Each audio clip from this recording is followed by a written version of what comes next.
Testing. Oh.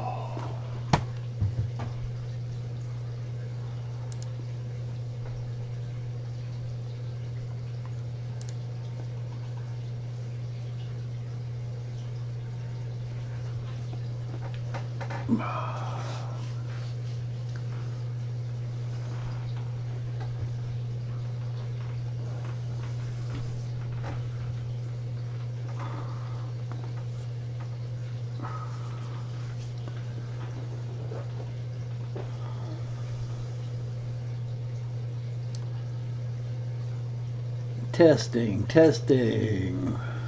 Is the audio okay? Hey, Corona Ken, how's it going, man?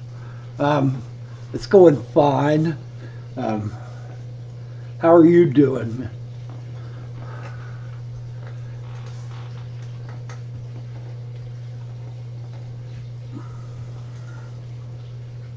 Hey, Big E's, how's it going? I seem to have finally licked my sound problems. I guess I can quit asking, and then something will happen again. Ouch. That sounds like some real work, Corona Ken. I don't really have a topic today. I've been the game Divinity Original Sin 2 finally dropped, and I was a Kickstarter member when it first went up on Kickstart 2.5 years ago. So I got it for $27 2 years ago, and I've been waiting all this time for it to drop. So I've been playing it pretty heavily lately. So I'm kind of zoned out as far as fish. Yeah, my whole house is full of amazing junk I've collected too, Ken. I know how you feel.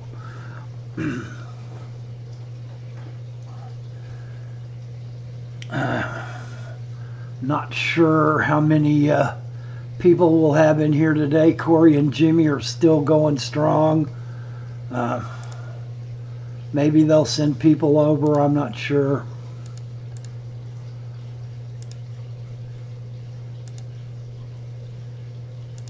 The reason I'm doing this live stream, the time and the day that I'm doing it, is because originally Bob ran in this slot, Bob Steenfont, and he said he needed to take some time off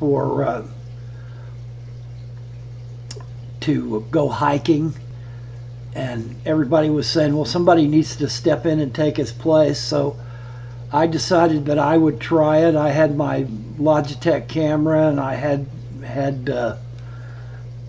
XSplit, which is what I use. So I went ahead and stepped into the spot. That's why I call it the Bob Show.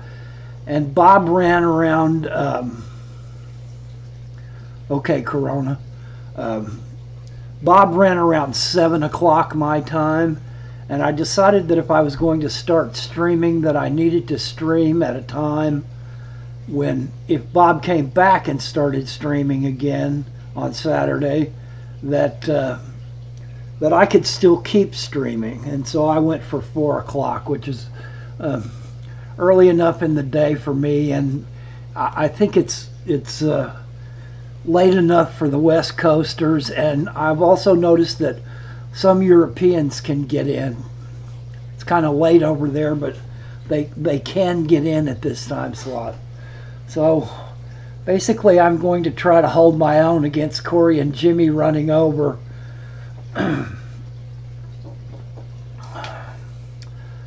And if you guys have any questions, I'd be more than happy to answer them. I noticed there was some talk about Chicago in Corey and Jimmy's stream. I'm really looking forward to Chicago. They were talking about speakers. There are quite a few speakers that I would like to go see their programs. There are some really knowledgeable people that are going to be there talking, and kind of that's the price of admission for me, is to go see several speakers, and the rest of it's just icing. Most of the time when I have gone to shows, the thing I enjoy more than anything else is the room sales. A lot of times in a hotel where there is a convention going on, the people will post signs outside their doors, and when they come to the show, they'll bring a whole lot of stock and plants and food items, and inside their rooms they will sell fish and food and plants and equipment. And to me, that's about half or three-quarters of the fun of going to one of these conventions. I'm not sure if they allow that at Chicago. That hotel's pretty swanky, so they may not allow it. But most every hotel I've ever been to that was connected with a trade show or a fish keeping show does have room sales. And it's incredible what people bring to sell, what the kind of deals that you can get, because they've carried all that stuff all that way. They don't want to leave with it. They want to sell everything they have. So you can get some fantastic deals in room sales. And I've always had really good luck with it. I've always found that people bring high quality. I mean, you still need to quarantine your fish. You still need to quarantine or clean your plants before you add them to the tank. There's always room for something, but you get fish food manufacturers that are small scale that bring their stuff. Hey, Victor, welcome to the stream, man. I'm sure Corey and Jim are still running full tilt, so it's going to be kind of low on viewership here, probably, to start out with. Maybe when they get done, they'll send people here. I don't know.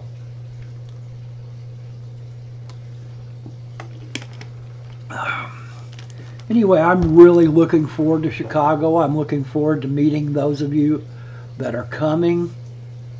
I'm looking forward to the speakers that are going to be there. I'm looking forward to the community, the Fish Fam community, and the community in general, getting a chance to talk to all people that I've watched on YouTube. And hey, Kevin, welcome to the stream, man. I'm really looking forward to the whole experience at Aquatic Experience. So my wife and I will both be there, and we should be there all 3 days. My other anecdotal experience is, if you stay till slightly after closing time on a big show and you've got a vehicle that you can haul stuff away in, you can get some fantastic deals on tanks, on stock, on hard goods, on equipment, on foods, on plants. People fly into those shows and buy the stuff they need to set up their display, and they don't really want to try to ship that stuff back home again. They want to sell it. They want to be done with it and not have to do anything with it. Kevin Hyatt, happy birthday. Glad you're spending it with your fish. I'm sure your fish appreciate it.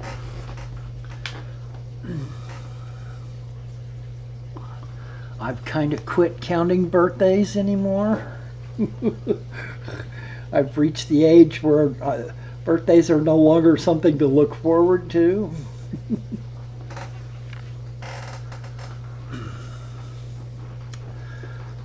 So what's on you guys' mind today? What topics are you interested in?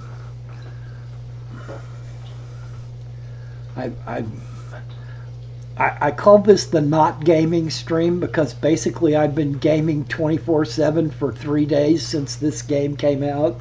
So hey Richard Huff. So this is me coming up for air after I'm finally off the initial island on Divinity Sin 2.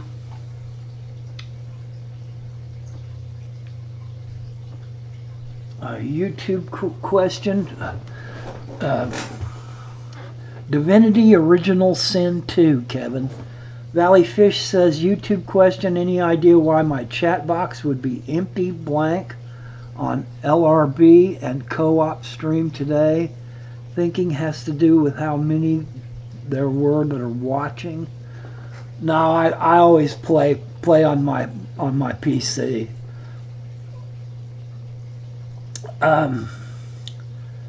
Why my chat box would be empty, blank. Lately, I've noticed that several times lately.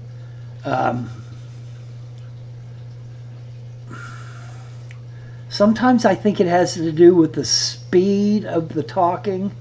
And I've also noticed that if you hide chat, and then open it back up on an active chat, that it seems to take you to where there is no chat going on anymore. I've also noticed that there are times when I go to type something and I'm not able to type anything in the box at all. It's like it's not even there.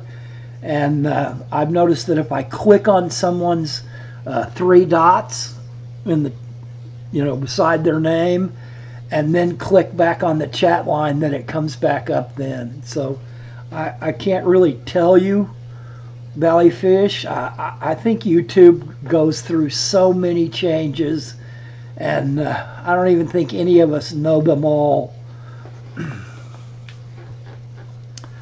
I've got really high internet speed. And yet it still happens to me as well. And the one that gets me the most is I'll go to respond to somebody's question in somebody's chat, and I'll be typing, I'll have 30 words in, and I look up and there's nothing on the line. It's just not allowing me to enter anything. And to solve that one, I click on the 3 dots, like you were going to add moderator or ban or whatever you were going to do, and then go back down and click on the line again.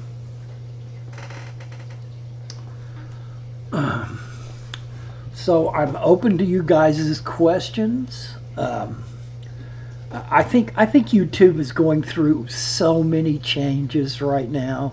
I think they're trying to solve issues that they've created by new things that they've done, and they're trying to get by as cheaply as possible. I think it's pretty much a continuous experiment, and they try to solve one issue and they create new issues. It's the same way when you're coding a video game.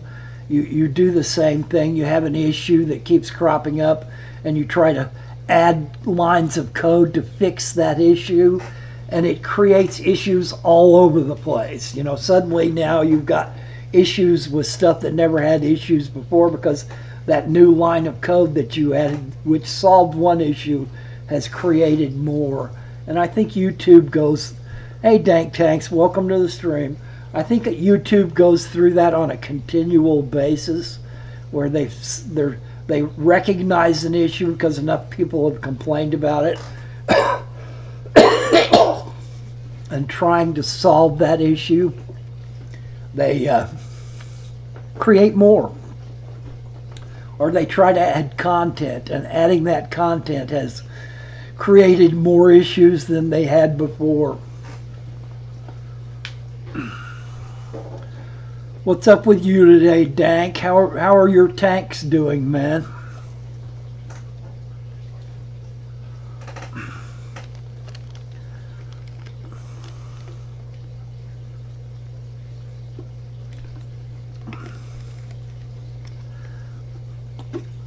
People, when you're doing a live stream or a YouTube channel video, people ask you about your tanks, but I always find it more interesting to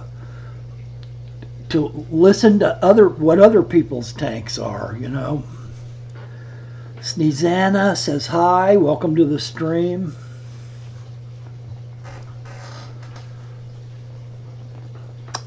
Dank says, chillin' man, tank's doing good, building a new vivarium right now, getting ready to silicone the background. Yeah, vivarium, is it gonna, hey Laura, welcome to the stream. Is your vivarium going to have a small water component to it? And is this more poison dart frogs?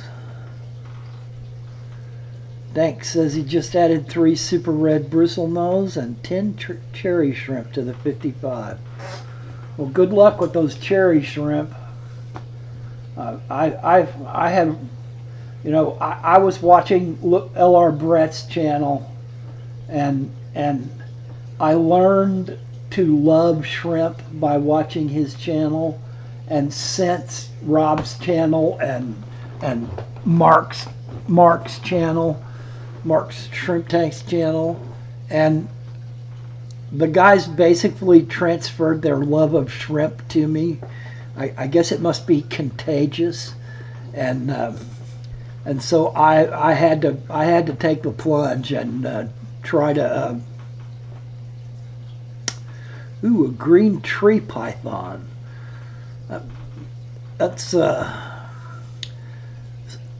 That's awesome, Dank, to have a green tree python. Yes, Laura, I've probably got about 160 shrimp altogether now.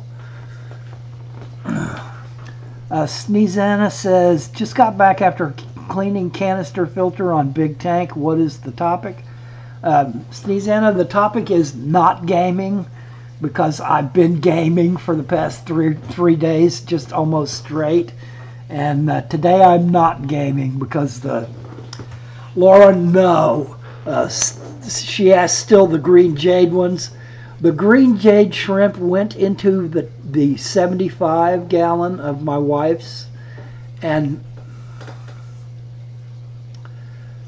that tank had pseudomogills and threadfin rainbows in it, which are little tiny rainbows, and I felt pretty comfortable that the green jades would survive in there with those, that size of fish, maybe some little plecos,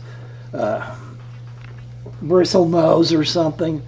But then Jim, you know, sent out his call that he was selling off his stuff, and because he was going to move out to help Corey, and so I went up there, and of course he had a ton of rainbows, and I couldn't pass them up, and I'm afraid that those larger rainbows have pestered all the great jade green shrimp to death. So nope, we don't have the jade green ones anymore, and that's really a tough blow. That was $80 worth of shrimp. And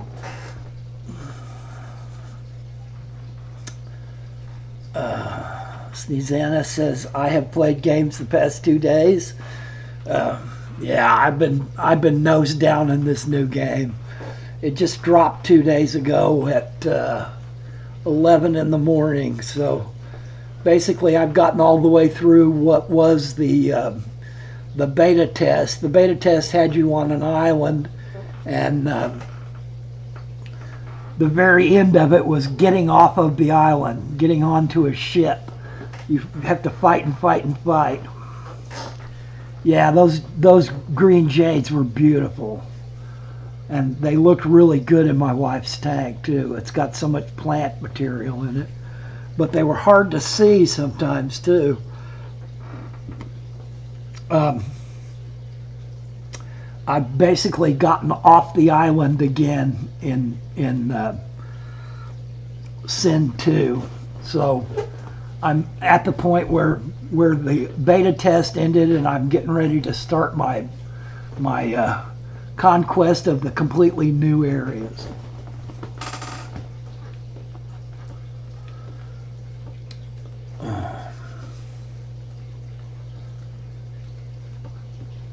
Dank says that he plans on the 55 being a Skittles tank when he can get more colors. Yeah, that's basically what I did. Was I ordered Lucas's hey Hop Art Studio, welcome to the stream. I ordered in Lucas's Skittle pack, and he was calling them Skittles then instead of Skrittles. I know he had to go to Skrittles for copyright, but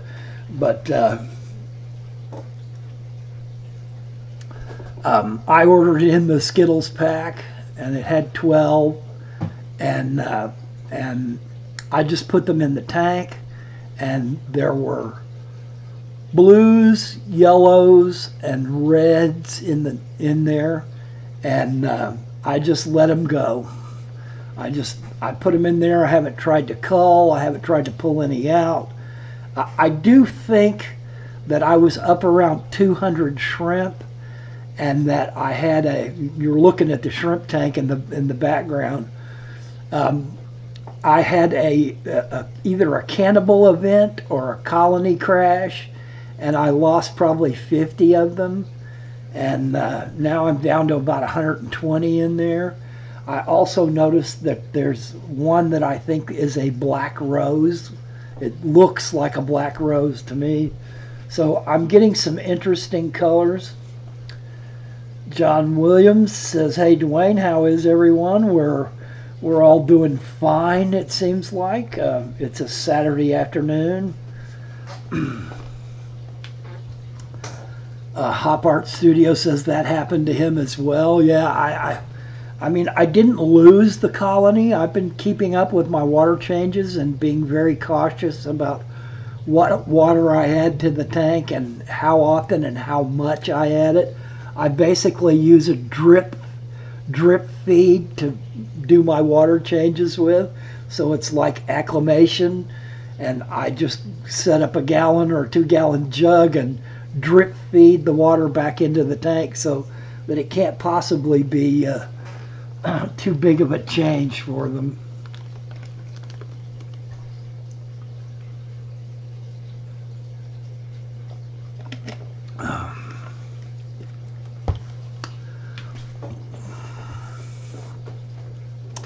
Okay, Hop Art asks, what temperatures do you keep the shrimp tank? It's kind of interesting. Lucas and most shrimp people's recommendation is between like 72 or 70 and 75, somewhere in there, and mostly on the lower end of that, like 72, 73. I have a heater in this tank, as you can see in the background. It's laying horizontally against the back wall. Because that back wall, the back side of the tank is completely flush against the wall, and we don't have insulation in our walls, and this room is on the north side of the house. So in the wintertime, that wall gets really cold. This is an old 100-year-old house, and the way things were made then are a lot different than the way things are made now. It's basically lath and plaster, and that back side of that tank gets really cold. So in the wintertime, I've got to have a heater on there. Hey, Danny's Aquariums. Welcome to the stream. So I have that heater set at 72 degrees, and yet because of the room, because of the 110 gallon that's very close to it. Welcome to the stream, Stephen. Because of the 110 gallon tank, my Oceanic 110, that is very close to it, being at 100, at 80 degrees basically all the time, and having the big 4-bank light over top of it with the ballast producing heat. That corner of the room in the summertime stays around 80 degrees no matter how I air condition it. 209 Control, welcome to the stream. Danny's Aquariums is a good friend, and I'm glad that he's out there recommending me. I'll try to live up to that. So anyway, during this is the first summer that I've had shrimp. So through the winter when I had them, they stayed right at about 72. Welcome to the stream, Jordan Leroy 19. Through the winter, they stayed right at 72, 73 degrees. But as soon as it started getting hot outside, all of a sudden that tank temperature was up to 75, it was up to 78, and finally it's been topping out at 80 degrees. And I know that's warm for shrimp. I think it increases their activity, increases their food tank, food intake, and increases their breeding. And it also increases their life. It decreases their life expectancy because they're running at an amped up speed. It's like putting a modern metabolism. There you go, Dank Tank. Their metabolism is amped up. It's like running a car engine on nitrous oxide. Yeah, it'll work for a little while, but it's going to burn it out fast. And so I was having to overfeed them. They were ravenously eating, and they were breeding like crazy, which I guess if all you want is breeding, that's a good thing, but they're not going to last very long. Cookies for Dark says at 209 Control, me too. Well, I'm glad you guys are in the stream. Welcome. I hope I live up to it. Sneezana says, I am wondering when you started with keeping fish and what was my first fish.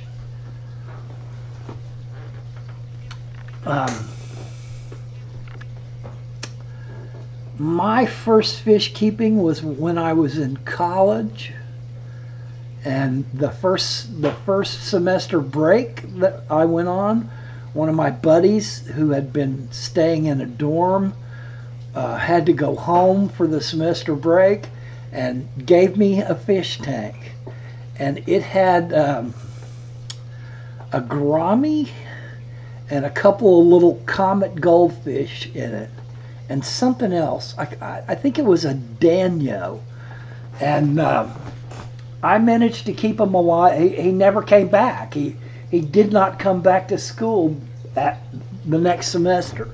So basically, I had a 20-gallon tank and some fish in it, and they were mine. And I think I kept them going for about 3 months. But this was the very early 70s, and I didn't know a thing about fish keeping. But it fascinated me, and as soon as I got to a place where I had a regular income that I could count on, I started learning more and keeping more on fish. 209 Control says I keep my tanks in garage. They hit 92 and lost shrimp like crazy. Thank goodness it's cooling down. Yeah.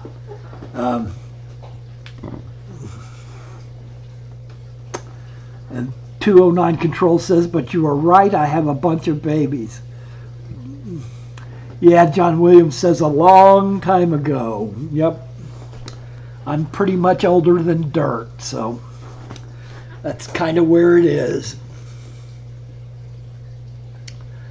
Hop Art says 209 control mine do better at higher temp than the room temp I used to keep them at. Doing better may mean their metabolism is amped up.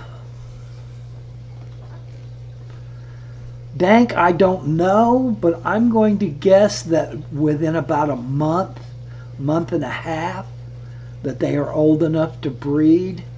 Maybe 2 months. I've heard Lucas talk about this before, so I would definitely recommend checking out L.R. Bretz's channel, Lucas's channel. I would definitely recommend checking out Flip Aquatics, Rob. Rob has a great channel. Yep, John Williams, we do need to stick together. And 209 Control says, not old, wise. Yeah, well, it's possible to get to this age without being wise. So it takes some effort. What are you barking at? Petey, what are you barking at? I don't think so. I think he's barking at those kitties. Our dogs are barking at kitties. They can't stand for there to be kitties on our front porch mewing and carrying on.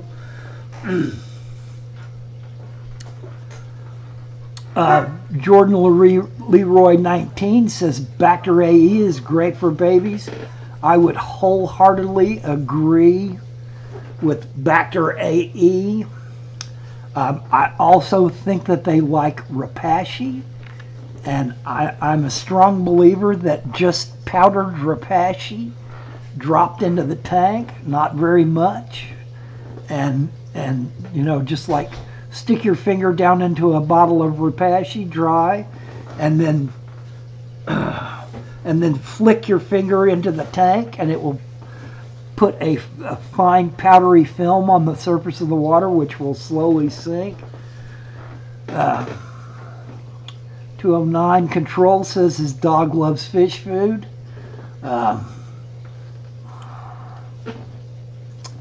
John Williams says, unfortunately, we both have to watch the train wreck that are the Colts this year.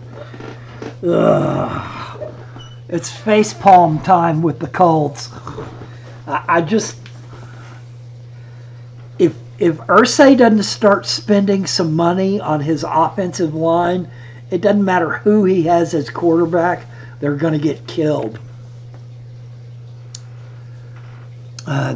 Danny's Aquarium says, who's going to be the 1700th subscriber? I highly recommend anybody that's not subscribed to Danny's Aquariums to go check him out. Stephen Fitzgerald asks, and welcome to the stream, hey Dwayne, is there any safe level of nitrates? I change my water each week because it sits at 20. And this is an excellent question. It's a question that I battle with continuously. It's a question that I don't think there is any truly knowledgeable answer out there, because it's all over the map when you look at the advice that is given about. What I do think is pretty clear is if your nitrates stay steadily over about 40, in the 40 to 60 range, that your fish will slowly begin to have issues with their internal organs. If it's a steady, constant bath of high nitrates. A lot of people would tell you that you should have 0 nitrates in your aquarium, but that's impossible, or it's impossible to maintain that, because if you've got plants in your tank, which will help break down the nitrates into gases that can escape the aquarium, that they will begin to grow and drop leaves and break down, and that in turn releases nitrates back to the water again. So it's a cycle where fish food will create nitrates as a process of bacteria breaking down ammonia that's released by the fish food when it's sitting in the bottom of the tank rotting. Fish will eat the fish food, which will cause them to poop and have urea, and that is also a release of nitrates, and the bacteria will go to work on the urea and go to work on the poop and slowly break it down, but they can't break it down fast enough to keep nitrates from rising in your tank. If you do a very deep look at your tap water, if you're using tap water, a lot of times there are nitrates in your tap water. My tap water is currently running at 20 part per million nitrate. So when I do a water change, I'm taking out at 30 to 40 ppm in my tank and putting 20 back in again. So a lot of times it's going to be really hard to get below 20, but I would say from 15 to 30 is the range that you want to try to keep your nitrates in, to keep them from causing issues for your fish. And also, plants need nitrates.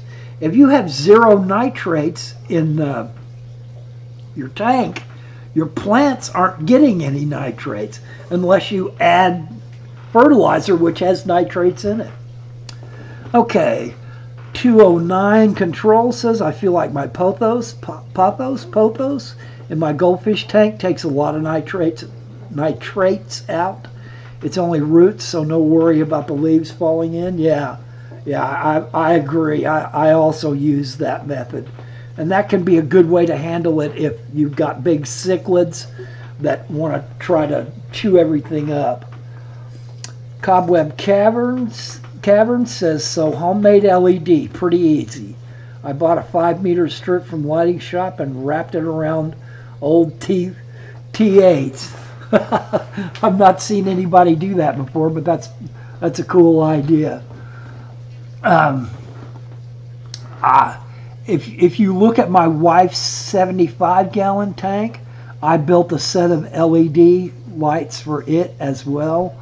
I've been pretty happy with them. I'm not sure that they're the greatest in the world, but I've been really happy with them. Any of the videos that have to do with my wife's tank, you can see them on, and you can see me building them on in the shop. Some of my in the shop videos, in the shop light build. John Williams said, I found that algae scrubbers help remove nitrates. Back when I was first getting into the hobby, algae scrubbers were all the rage. You know, now I'm not talking about in the earliest 70s, I'm talking about the end of the 70s, when I was really starting to learn stuff about fish keeping.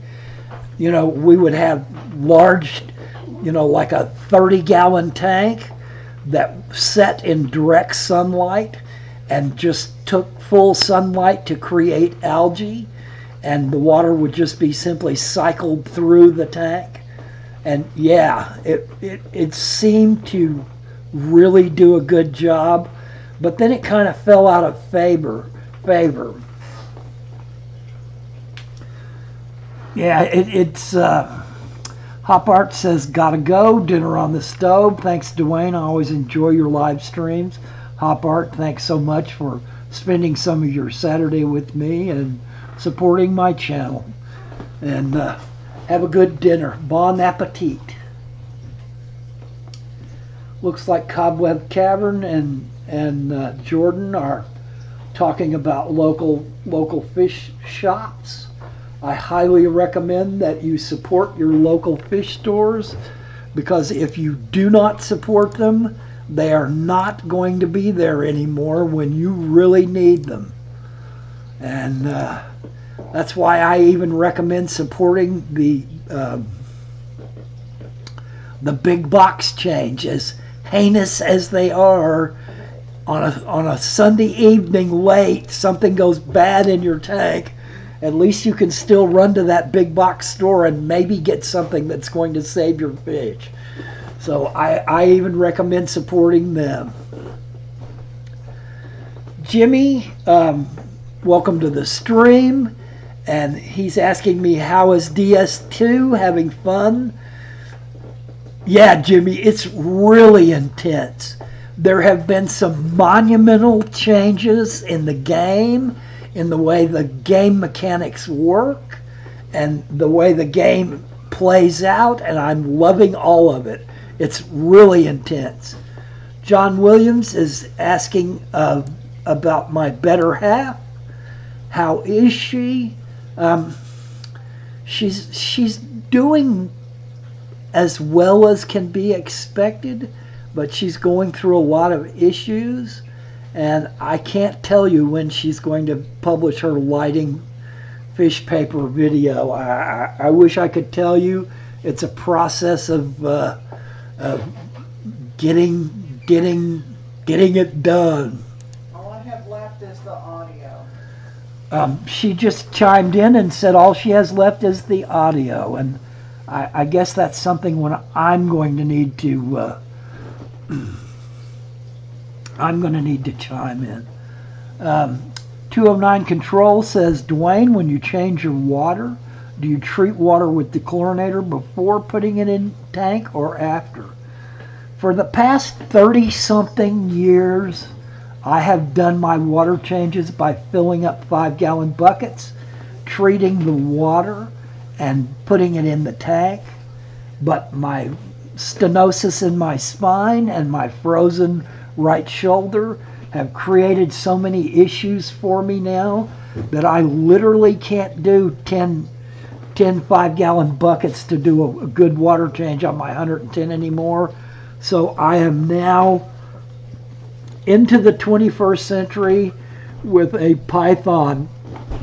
And with that Python, in my 110 gallon, which runs around 250 TDS, and my tap water is about 200 TDS right now.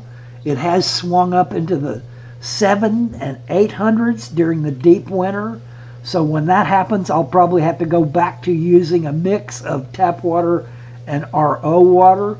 But yes, I am now adding water straight from the tap into my 110 gallon tank and then treating the water after it's in.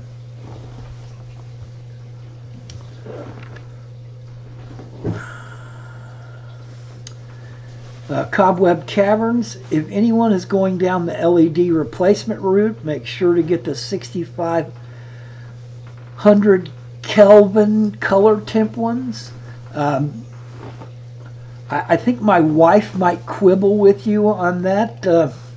What would you say the 6500 Kelvin temperature on lights? Research shows that makes your fish go colorblind after Cobweb, I don't know if you could hear her, but she says that research shows that 6500 Kelvin color temp will make your fish go colorblind. Now that's from a vision expert, so a human vision expert. She spent her whole life in the field of vision and low vision. So that I'm fast becoming a fish vision expert. She just said she's fast becoming a fish vision expert. You want to come and talk to them for a minute, honey? They're all at, huh?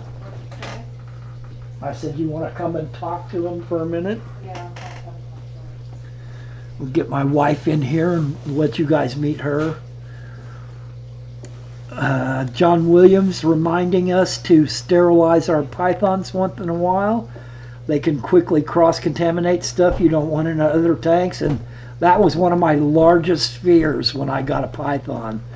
So I have basically been spending time sterilizing it.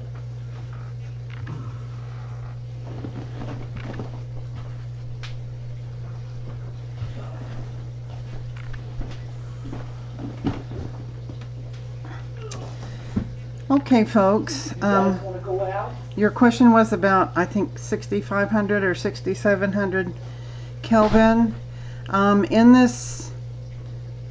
In these two studies that I've been reading, the fish were exposed for 90 days. And one was in a blue tank, and by blue I mean the lighting in the tank was over 4,100 Kelvin.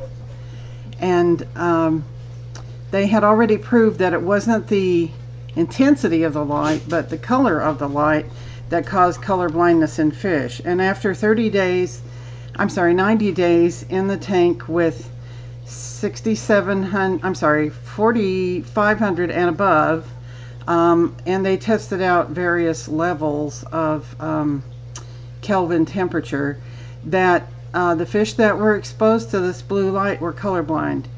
They could no longer see red or green. So the reason that is important is because a lot of things that fish do, like pick a mate and sleep and get alert to danger, all depend on their color vision. And so these fish weren't doing those kinds of things. They got their days and nights mixed up. They were unable to pick a mate or to maintain mating behavior. Sometimes they just got listless and wouldn't do anything. But anything that depended on their circadian rhythms and color, that's a and or color, they couldn't do efficiently because they no longer had color vision except for the color blue. They could see that. So a lot depends on whether or not color vision in your fish is important to you. And if you want breeding behavior, I would think that it would be important to you. I know this sounds really, really low, but my recommendation is to keep it at 41 to 4,500 or lower in Kelvin temperature, with a big sort of 3 to 4 hour time in the tank where there's just red light. Red light does not hurt them, it does not stress their eyes, it does not change their behavior, their mating behavior, or any of that stuff that depends on circadian rhythm. But anything that depends on circadian rhythm, when they're exposed to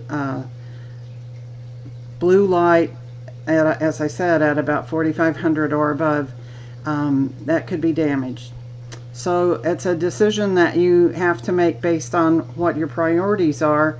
Do you want to show the fish off so that they look pretty and sacrifice their color vision, or do you want them to keep their color vision and maybe they don't look as shiny and sparkly in the tank?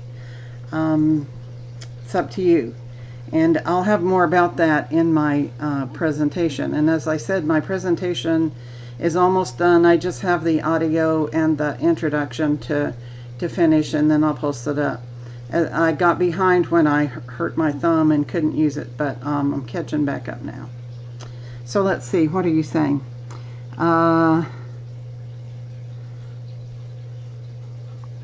So Cobweb Cavern says, but basically all traditional fluorescent bulbs output higher than 6500K. So have we been blinding our fish for years? Yes, we have. Yeah, exactly what we've been doing for years is making our fish colorblind, and in some instances blind, because other studies have shown that longer periods of being exposed to blue light, the outcome is that they begin to destroy not just the cones but also the rods, and that, as you know, is not color vision, that's black and white vision, and so some fish are going blind. And Cobwebs also says, and at 4100K or lower, that won't be good for plant growth. Well, that's excellent for plant growth. That's what plants need, basically, is red light. They do use and need some blue light, but they'll be getting that if you have any kind of 41 or higher in the tank. They'll be getting blue light. So getting blue light isn't as tricky as getting red light, because aquarium setups are made to disperse blue light primarily and very little red light. So it's red light that you have to supplement. So let's see. So Stephen Fitzgerald is looking forward to my report. And John Williams says, okay, Elaine, dang, I'm sorry, forgot, but after all, I'm an old fart like Dwain. That's okay, we like old farts.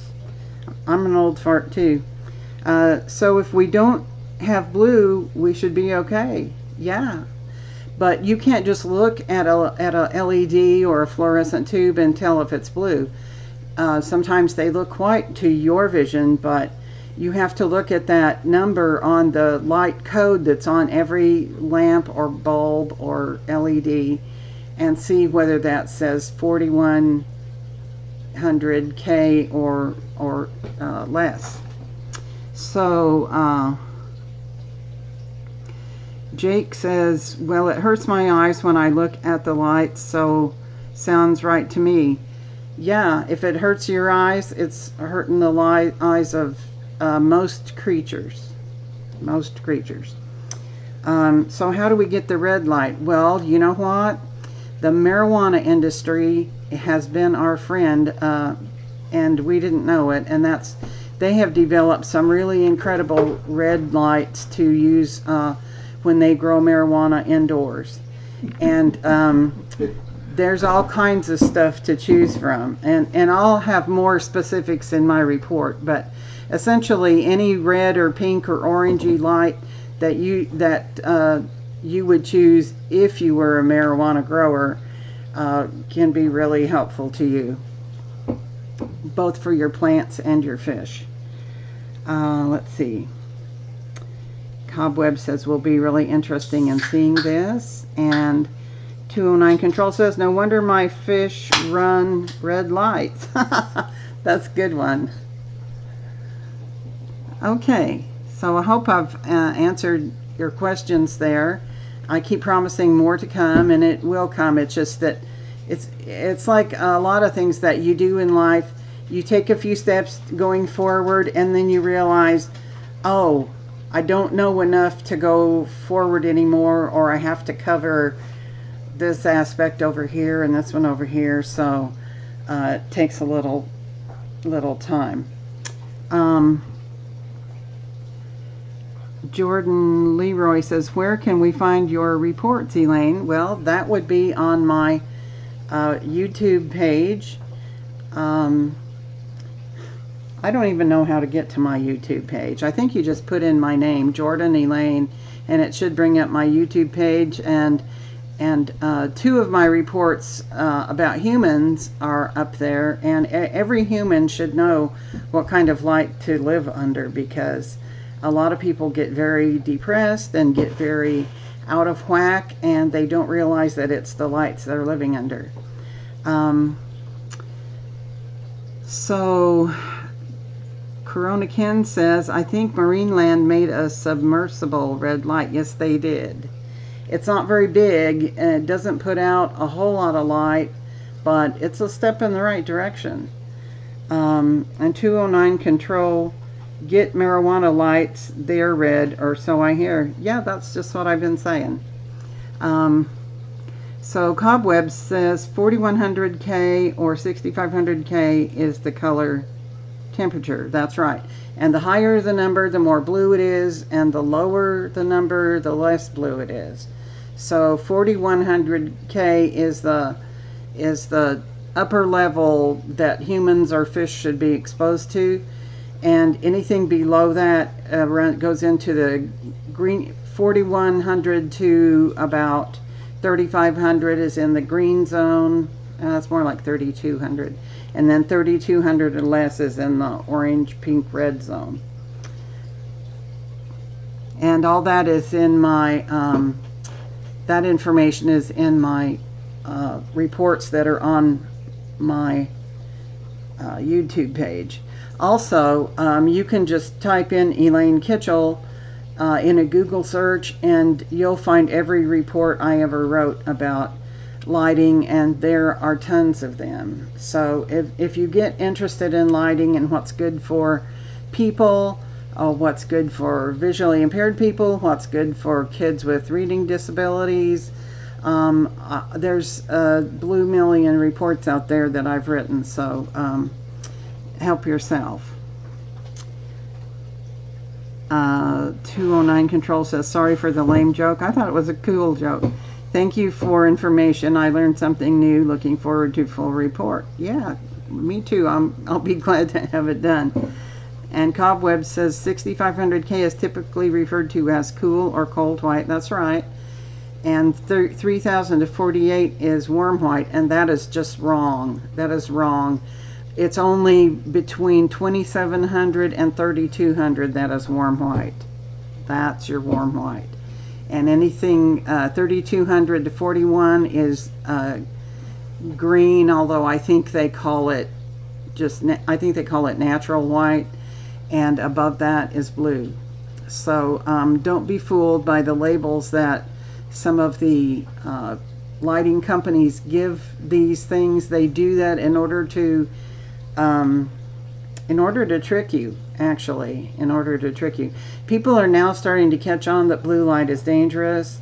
It has taken 40 years of work to get people to realize this, but they're starting to catch on, and now that they are, the lighting companies are relabeling all of their stuff to try to make it more palatable, especially all the blue light, and it's very confusing.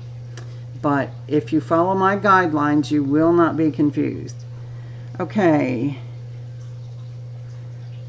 I logged in on your name, so if they just click on the three dots next to your name. If you click on the three dots next to my name, you can go to my YouTube page and find stuff there.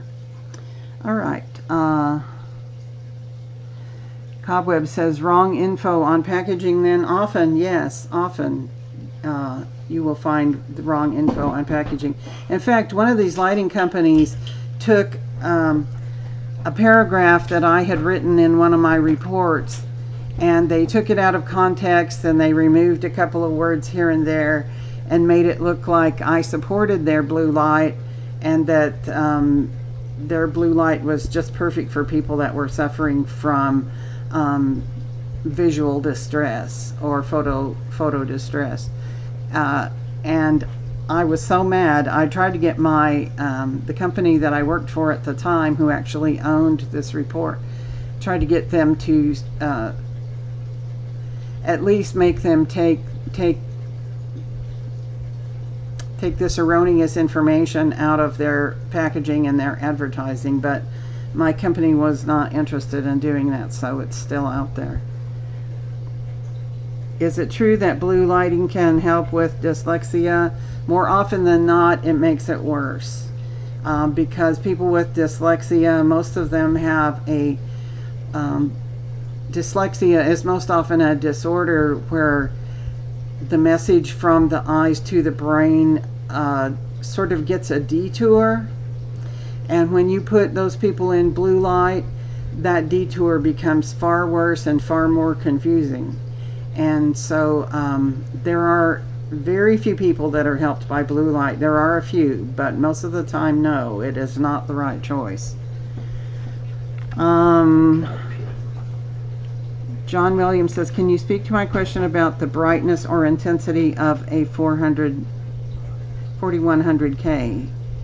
Sorry, don't mean to dominate, but I have deeper tanks that require intensity to get down to help plants. Okay, John, I understand that you do want that light to reach the bottom of the tank. And the studies show that it's not intensity that makes a difference to your fish's eyes. It is the color of the light. So you can have 4100 that's pretty intense, or 3500 that's pretty intense, and that's not going to hurt your fish's eyes. What's going to hurt their eyes is continuing along the spectrum from blue toward ultraviolet, and anywhere along that spectrum is going to be way more detrimental than intensity. So if you need intense lights, that's okay, go for it. 209 Control says, just subbed both your channels, thank you so much. Well, thank you, 209 Control. And Stephen Fitzgerald, could you answer Stephanie Ollie's question? Oh, okay. Oh, let's see. She says, that is interesting. What color light do kids do best with for studying? Usually pink light. So, and I have a report out there on the web about this that shows a perfect learning situation with pink light for kids. But you can either use a warm white light bulb. Of course, they're not making regular light bulbs anymore, are they? You can use a warm white fluorescent, which is 27 or 2800 Kelvin, or you can use LEDs of 27 or 2800 Kelvin. Make sure that the light is bright enough, because often kids with dyslexia are also having trouble with intensity. But the thing is, if it's too intense, it confuses them also. So sometimes you have to put UV blocking glasses on them. Or sometimes just a hat will work, and make sure that the light is below their eye level, like between their eyes and the book that they're reading. Does that help, Stephanie? John Williams says, cool, and thank you. Well, very cool, and thank you too for your interest. And because I've been a teacher and I've had training in teaching kids with dyslexia and other learning disabilities, I can answer quite a few questions about that as well. I've also done a lot of research into lights and migraines. So if you're a migraine sufferer or know someone who is, I have information about that as well. And at some point I'm going to make another PowerPoint about migraines and light. I think people really need to know what lighting can do for them. Let's see. Cobwebs Cavern says, excellent info. Would some overlay filters work for existing lighting, do you think? Absolutely. That is a very good idea. Sometimes you can just go to your local art store and buy a sheet of translucent pink plastic or acetate and put it between the lights and the tank, and that will help a lot. Or you could use yellow. You could use yellow, amber, orange, or pink. Any of those would work fine. Let's see. Stephen says, I will certainly pass this along to my nephew. Thank you. You're welcome. And let me know how it works for him. Sometimes just getting, for children that have dyslexia, also getting a piece of pink acetate from the art store. Sometimes you can find them at like Office Depot, because they have report covers that are made out of acetate. And just putting the over the child's page that they're reading, sometimes that will fix the problem. Not in every case, but in enough cases to make it worthwhile to go spend 29 cents for the piece of acetate.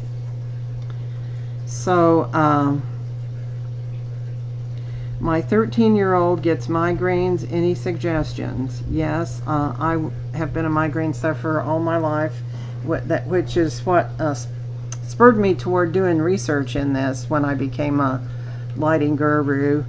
And green light is the best light for people who suffer from migraines. So the way that you would use the green light is, first you go by, like at Walmart or somewhere, and buy what's called a party bulb, and that is a bulb that actually looks green. The glass is green, or the tube is green, or the LED is green. And you mount that on a lighting pole or a table lamp or something like that. Then when the person feels a migraine coming on, they do their usual, take their usual medicine or whatever that is, go lie down, turn on the green bulb. Now, the green bulb, you don't have to have your eyes open and look at the green bulb. It's the action of the green light falling on the skin. If it comes in through the eyes, that's good too, but when you have a migraine, you really don't want to look at light. And you can usually get relief by having it fall on the skin. So it's very important to try that. It's a very simple solution to a very complex problem. It does not work for everybody, but it does work for many, many people. And I've got a file of about this thick of let's see it. A file about this thick of people who have sent me thank you letters for that particular tip. Let's see, DPK or DRK, I can't tell which. DPK. Love Fish Farm Community. Fish Farm Community is great, right? Yeah. Who are only here to educate and help us in all aspects of life. Well done, Dwayne and Elaine. Oh, thank you. I appreciate that very much. You made my day. Stephen Fitzgerald says, gotta go cook dinner for the family. Please say goodbye to Dwayne. Really looking forward to next week. Well, enjoy your dinner. Bon appetit. DPK Fish Aquarium says, I agree, Corona can. Okay, so Jordan Leroy 19 says Cobweb could probably get some covers at the DJ equipment shop at the back end of St. Enoch Square. That's a good tip. Maybe so. It never hurts to have a piece of pink or green plastic in your in your portfolios of solutions to things. Those come in very handy for a number of reasons. Okay, meatloaf is on for dinner tonight. Somebody else is having fried chicken. I'm a vegan. I'm having pineapple. Okay. Well, I'm going to turn this back over to my handsome husband, and he can continue with the output of information here. Thank you so much for your questions and for being interested. Sometimes I think nobody's interested in lighting, but then I'm always pleasantly surprised. So thank you very much, and have a good weekend.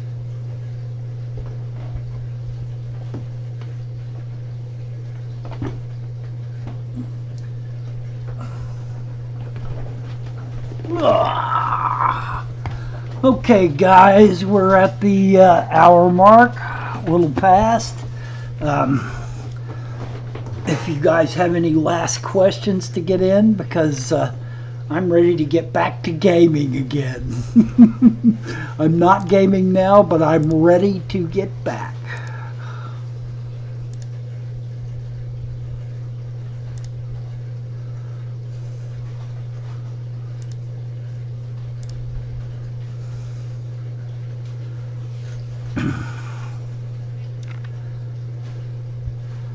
Jordan Leroy could do with some meatloaf. Meatloaf is some pretty good stuff. Okay, John Williams asks, honey, so Elaine, what would some of this colored plastic be placed under, say, a 6500 Kelvin light and be effective? Yes. Yes, is the simple answer, John. You would basically change the amount of blue light that was getting to the fish by doing.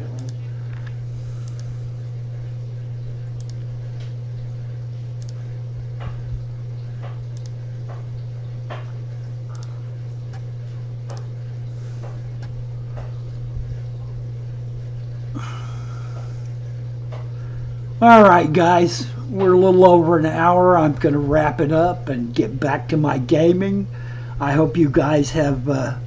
Yeah, hang on. I'll link Elaine's channel for you. Some of my mods should be doing it, but I'll beat them to the punch here.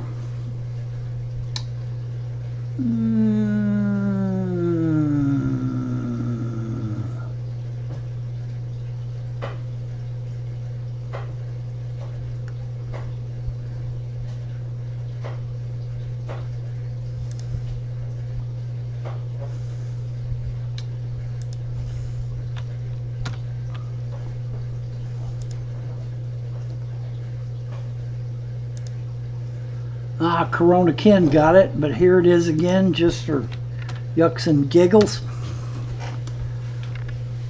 John Williams is wanting me to stay for another hour, but there's several other people that are in line to do their live streams, and I do not want to blockade them in any way, shape, or form. I think I noticed that Lucas had a live stream up. So guys, have a good weekend, rest of the weekend. And once again, I'm looking forward to meeting any of you that make it to Chicago. I know that there are many reasons why you couldn't make it to Chicago, you know, money, location, but I will look forward highly to meeting all of you there. I think I'm fairly recognizable, so if you see me, come up and shake my hand and tell me what a terrible job I'm doing live streaming, and we'll have a good laugh together. You guys have a good weekend.